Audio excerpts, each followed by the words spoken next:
मैं हूं जोनी कुमार और आप देख रहे हैं मेरे साथ सिटी तहलका। सभी को पता है कि लगातार जो है सोने के भाव आसमान को छूने का काम कर रहे हैं। वहीं दूसरी तरफ बात करें तो जो चांदी का भाव है वो भी आसमान छूने का काम कर रहे हैं। आपको पता है कि जो चांदी के भाव हैं वो 2 लाख से ऊपर जा चुके हैं। अब वही अगर सोने की बात करें तो सोने के जो रेट है वो भी आसमान छूने का काम कर रहे हैं। तो ऐसे में जो गरीब लोग हैं या कहे जो बीच के लोग हैं वो अगर सोना खरीदने जाए तो आखिर जाए कहाँ। फिलहाल हमारे साथ भिवानी की जानी मानी हस्ती बैठे हैं, उनसे बातचीत करने का प्रयास करते हैं। आखिर जो सोने के भाव हैं लगातार बढ़ने का क्या कारण है, आखिर सोने के भाव बढ़ रहे हैं और आने वाले समय में क्या सोने के भाव घट सकते हैं, इन सभी बातों पर चर्चा करेंगे। हमारे साथ बैठे हैं भिवानी की जानी मानी हस्ती बृजलाल सराफ। तो इनसे बातचीत करते हैं और जानते हैं क्या आने वाले समय में जो है सोने के भाव गिर सकते हैं या नहीं। तो सर, सबसे पहले हमारे चैनल पर आपका एक बार फिर से स्वागत है जी। नमस्कार जी। तो सर, क्या कहना चाहें? देखिए, जिस प्रकार से लगातार जो है शादी के सीजन में तो एक बार सोना का ने काफी उछाल लिया था, लेकिन अब जो है शादी का सीजन भी बंद हो चुका है। उसके बावजूद भी देखा जा रहा है कि सोने के भाव लगातार बढ़ते जा रहे हैं। क्या कहना चाहेंगे? ये आपने ठीक महसूस किया कि सोना के भाव की तेजी का कारण शादियां नहीं है। शादियां तो कालांतर से हो रही है और सोने के भाव इस तरह कभी भी उछाल लेकर पीक में जो ऑल टाइम हाई हुए हैं, ऐसे कभी नहीं हुआ है। ये सोना तेजी का कारण जनता की खरीदारी का नहीं है। ये सरकारें अपनी करेंसी को मजबूत करने के लिए सोना खरीद रही है और एक कुछ देश, 2 4 5 देश मिलकर $1 के मुकाबले में एक करेंसी का और गठन करने जा रही है। तो वो अपनी करेंसी को मजबूत करने के लिए सोने की खरीदारी में लगे हुए हैं। करेंसी तभी मजबूत होती है जब करेंसी के अगेंस्ट सिक्योरिटी ज्यादा होती है। तो जो सोने की अभी तेजी का मुख्य कारण है वो लोगों द्वारा या ब्याह शादी का सीजन होना नहीं, लोगों द्वारा खरीदारी या ब्याह शादी का सीजन नहीं है, ये देशों की खरीदारी का कारण है। अच्छा, जो देश होते हैं वो खरीदारी ज्यादा कर रहे हैं। अपने रिजर्व बैंक के लिए जी जी। सेंट्रल बैंक है, अपने जैसे इंडिया में रिजर्व बैंक है, किसी का सेंट्रल बैंक है, अमेरिका में फेडरल बैंक है, कोई और बड़े बड़े जो बैंक है वो ही सोने की खरीदारी कर रहे हैं, जो कि आज तेजी का ये कारण है। तो क्या लगता है भी आने वाले समय में जो है सोने के भाव गिर सकते हैं, जिससे कि आम आदमी भी उस चीज को खरीद सके? देखिए, ये व्यापारिक बात है कि किसी भी चीज के एक बार दाम बहुत हाई होते हैं तो वो भाव पकने के लिए थोड़े कभी नीचे आ जाते हैं। वैसे सोने में मंदी का कोई कारण नहीं है। तो देखिए, जिस प्रकार से लगातार सोना बढ़ रहा है, वैसे-वैसे अगर बात करें तो चाँदी के भाव भी लगातार बढ़ने का काम करते हैं। तो चाँदी कहाँ जाके रुकेगी अगर बात करें तो? आम लोग जैसे सोना तो खरीद सकते हैं, चाँदी के आभूषण तो वो खरीद सकते हैं। क्या कहना चाहें?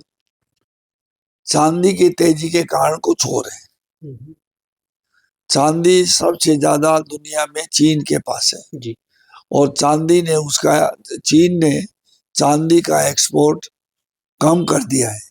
ये एक चांदी की मेन तेजी का कारण है। लोग तो कहते हैं कि भी आजकल ईवी व्हीकल बनने शुरू हो गए जी, और मशीनों में बहुत चांदी लगती है। हर चीज में सुचालक होने की वजह से चांदी की मांग रहती है। ये कारण भी हो सकता है, लेकिन ये पहले भी कारण थे, लेकिन कभी इतनी आही नहीं चांदी गई। सो ये हमारी भी सोच से ऊपर है, लेकिन चांदी आगे भी मंदी नहीं होगी, क्योंकि चाइना का इसके ऊपर एक अधिकार है और वो अपने मन के भाव से चांदी बेचता है। इसलिए कभी एक्सपोर्ट इंपोर्ट खोल देता है, कभी बंद कर देता है। तो ऐसे में जो आम आदमी है वो पिसता हुआ नज़र आया, तो आम लोग क्या करें भी? जैसे कि सोने को भी खरीद सके, अगर बात करें तो जो चाँदी है उसको भी खरीद, क्या करना चाहिए उनको? देखो, अब आप बहुत दिनों पहले की बात करें, बहुत अरसा पहले की, तो जब चांदी सोना मंदा हुआ करता था तो मेरे देख माँ की बात है, लोगों के पास पैसा नहीं हुआ करता था। और आज सोना चांदी तेज भी है तो भी लोगों के पास जितने उसकी अनुमान है, जितना उसकी जरूरत है, उसके अनुसार जरूर लेता है। हाँ, ये बात जरूर हो गई है कि जो पहले 10 ग्राम लेता था वो 8 ग्राम लेना शुरू कर दिए। पहले हम देखते थे किसी की भी नौकरी 100, 150, 200, 250 रुपए होती थी। आजकल लाखों रुपए में, हजारों रुपए में होती है। जी, जी। तो उनको ना, जो जरूरतमंद लोग हैं, जो एक्चुअल में बाहर हैं, उनको ना तेजी मंदी तकलीफ तो देती है, लेकिन अपने उद्देश्य से रोकती नहीं है। तो ऐसे में आप आम लोगों को क्या संदेश देना चाहेंगे कि जो सोने के भाव हैं वो तो बढ़ते हुए नज़र आ रहे हैं, साथ में बात करें चाँदी के भाव भी बढ़ते हुए नज़र आ रहे हैं। ऐसे में आम लोगों को क्या संदेश देना चाहें? अगर सोना खरीदे तो कब खरीदे? अगर चाँदी खरीदे तो कब खरीदे? देखो, जरूरत पे सोना चांदी खरीद करने में कोई नुकसान नहीं है, और अगर किसी के पास रुपया स्पेयर है तो वो आदमी एक बात पूर्णतः समझ ले कि इस दुनिया में सोना चांदी से उत्तम कोई चीज नहीं है, बिल्कुल। जिसकी वैल्यू कभी भी कुछ भी हलचल हो जाए करेंसियों में, लेकिन सोना चांदी की कीमत कभी खत्म और कम नहीं होगी।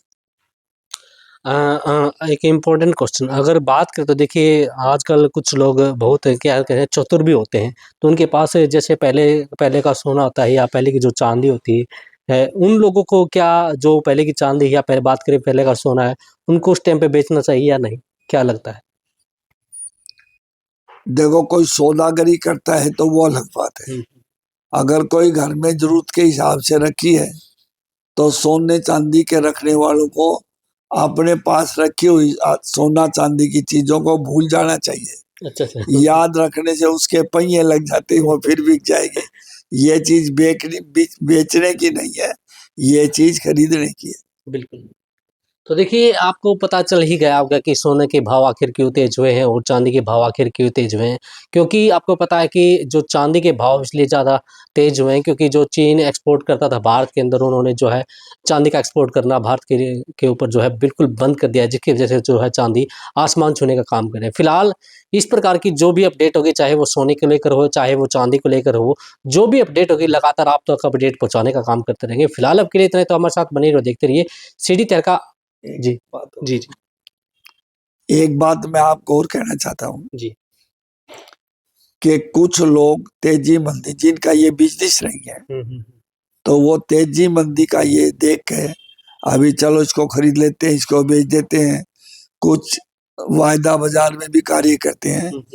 मेरी सलाह समाज को ये है कि जिनका बिजनेस नहीं है तो वो वायदा बाजार के चक्कर में ना फंसे, जो जरूरत है वो ले और लेकर भूल जाए, लेकिन बगैर जरूरत ये वायदा में कल आज सट्टेबाजी जिसको कहते हैं ना, स्पेकुलेटिव बिजनेस, उसमें ना लगे, क्योंकि आजकल इतनी तेजी मंदी आती है जिसका पता हर टाइम 24 घंटे जो इस व्यापार में रहता है उसको भी पूरा पता नहीं लगता है कि कब क्या हो जाए। बिल्कुल। देखिए, बिल्कुल एक सटीक बात जो है बृजलाल श्राफ ने कही, क्योंकि आपको पता है कि भिवानी के किंग कहे जाने वाले जो है बृजलाल श्राफ, उन्होंने ये बात कही, तो आप सोच सकते हैं कि कितनी बड़ी बात है ये।